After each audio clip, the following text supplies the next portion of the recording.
mga female fire volunteers ng Tondo, hindi pa huhuli pag kinakailangang sumabak sa oras na may sunog!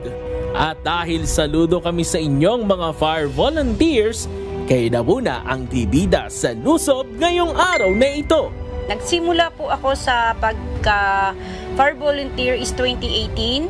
So, noong una, hindi ko po talaga siya gusto. Pero, nang kalaunan na sumasabay